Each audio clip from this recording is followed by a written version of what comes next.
Hello everyone, Nick the DM here with another Dungeons & Dragons video. Today we are looking at yet another Planar Dragon, checking out the lore and converting it to 5th edition stats. For this video, we'll be taking a look at the Radiant Dragon from the 3.5e Draconomicon, so let's take a look.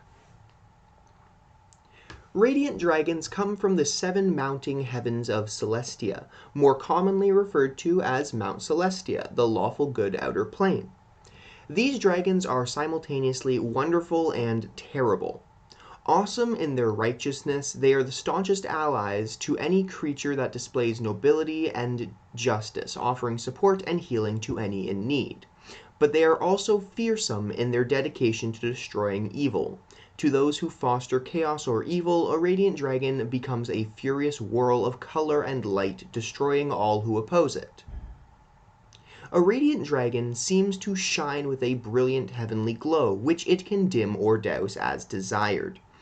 Those who have been able to bear looking at the splendor of a radiant dragon have seen its perfectly shaped scales that shine the color of molten white gold.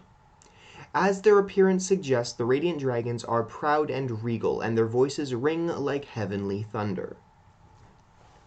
A radiant dragon prefers its lair to allow plenty of light, and they are known to put the brightest and most reflective treasures in their hoards in places where they can catch and refract light the best, often creating marvelous displays of color and radiance throughout their lair. In combat, a radiant dragon will use its blinding breath in situations where it wishes to diffuse a conflict without causing much damage. However, when faced with a true threat or a great evil, a radiant dragon will attack at full force, utilizing its breath weapons and spells to be most effective and showing no mercy. Now that is it for the lore of the Planar Radiant Dragon. This specific Planar Dragon has very little lore, just what is in the 3.5e Draconomicon. There are other dragons called Radiant Dragons. They are different. I'll cover them in other videos. But as usual, I have made some 5th edition stats for the Radiant Dragon, as well as some minor changes needed to be made due to the difference between editions, so I will cover all of those. I'll discuss what exactly I've done to change things, and things that can also be rearranged if you don't find them as suitable for your campaign. So I'll walk you through the ancient stat block I made, and then I will tell you where you can find the other stat blocks once we're done. So let's get into it. First of all, the ancient Radiant Dragon is a gargantuan dragon lawful good. It has a very high armor class of 23 due to its 3.5e stats having a much higher armor class than the Gold Dragon, which I compared it to in 5th edition. For hit points, it has 390, which is 20 d20 plus 180. It has a movement speed of 40 feet and a fly speed of 80 feet.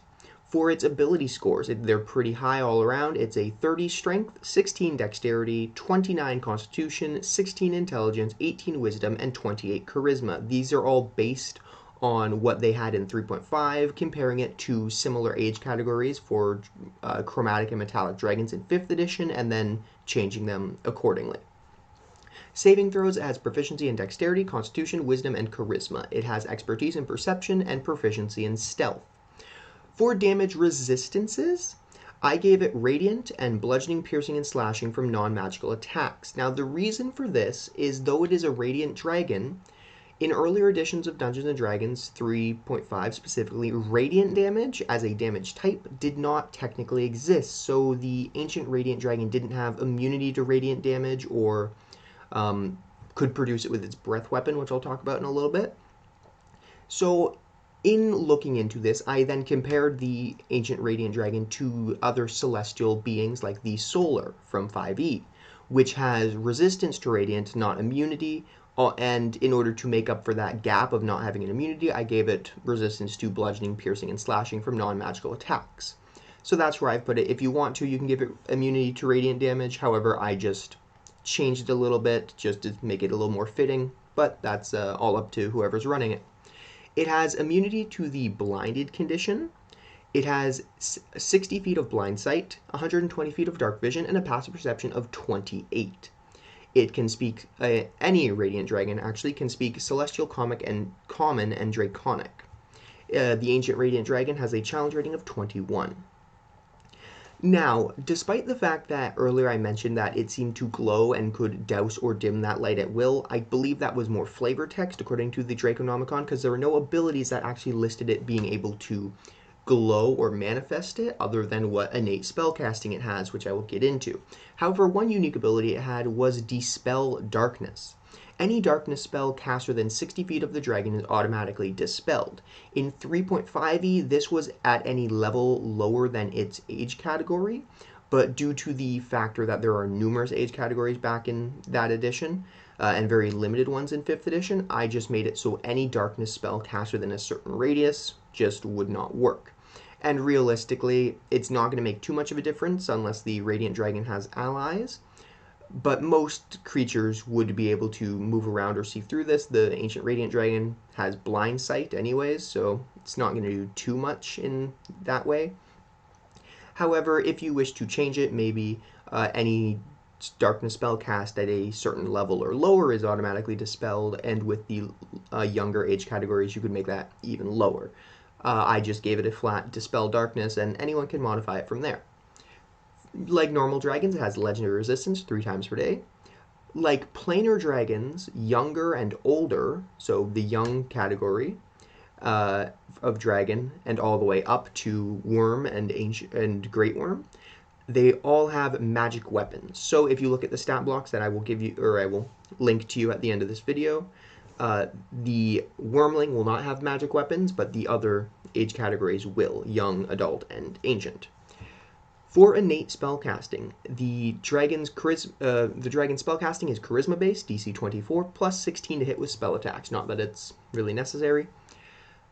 It can innately cast the following spells, requiring no material components. At will, it can cast Daylight, 3 times per day, Sunbeam, and once per day, Sunburst. It had a number of other spells, as other planar dragons did in 3.5. However, I didn't want to convert numerous spells to 5th edition just for one stat block. I might, in the future, make videos on converting old spells to newer editions. If you want to see some of those, maybe give me a suggestion. Now, for its actions, it has its Frightful Presence, or it has its multi-attack, which it can use its Frightful Presence and then make 3 attacks, 1 with its bite and 2 with its claws. Its bite is a plus 17 to hit, reach of 10 feet, 2d10 plus 10 piercing damage, or 21 on average. Claw attack, plus 17 to hit, reach of 5 feet, 2d6 plus 10 slashing damage, 17 on average. Tail is a plus 17 to hit, reach of 15 feet, 2d8 plus 10 bludgeoning damage, or 19 on average. Then it's Frightful Presence. Now, I did see a comment in one of my earlier videos how people were saying that the Frightful Presence was kind of imbalanced. Now, that's not a fault per se of the balancing of the stat block. That is just Frightful Presence, how it works in a nutshell.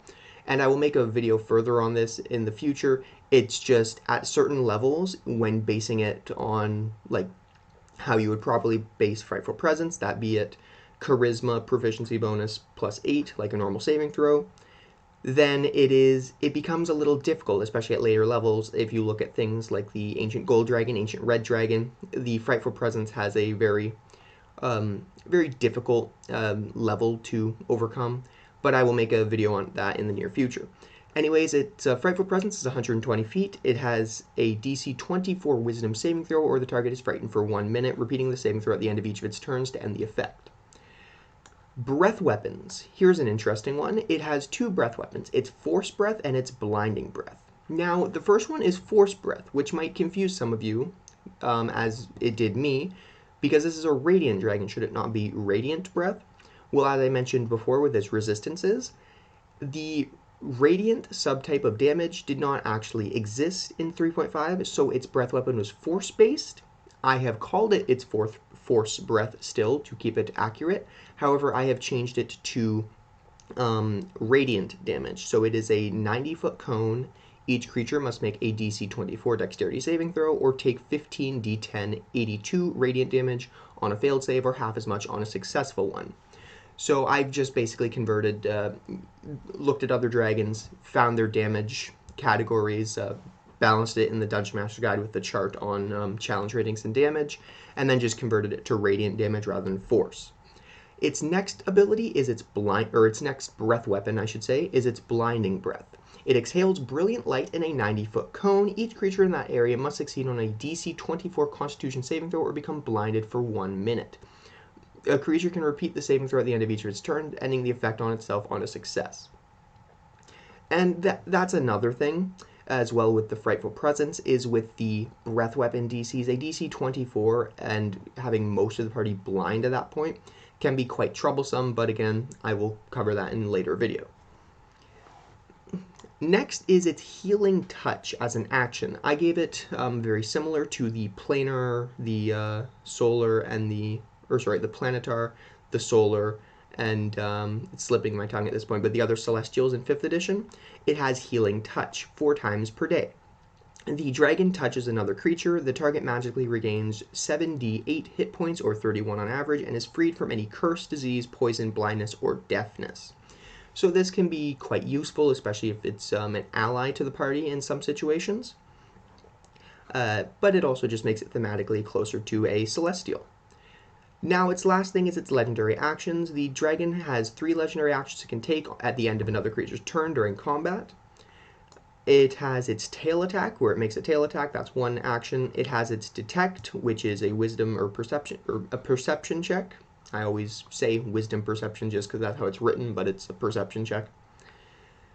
And its last one, rather than making it have a wing attack, which most dragons do, just to switch it up a little bit. You can still add the wing attack in there. I could have had all 4 options. I just didn't add wing attack for some reason. I just gave it at the cost of 2 legendary actions, its innate spells, so it can cast one of its innate spells at will. Now this would be great because if, say, it was to, if some of the party was unable to see and the Radiant Dragon was an ally to them, it would instead be able to cast Light as part at the end of another creature's turn, so it could take its action and all that still, and then legendary action later, it could cast Daylight. Now, of course, this is different for... It will change a little bit, like, the balance anyways, because 2 legendary actions for a spell can be great, however, it only has very limited spells, though realistically combat doesn't last too long anyways. But anyways, that is it for the stat block I made for the Ancient Radiant Dragon. Anyways, that is it for today's video. The stat blocks for the 5th edition Radiant Dragon age categories are over on my Tumblr, and there is a link to that in the description of this video to bring you right over there to this post. If you've enjoyed this video, please consider giving it a like and subscribing for more videos like this. Thank you all so much for watching, and I hope you enjoyed, and I hope to see you next time. Bye!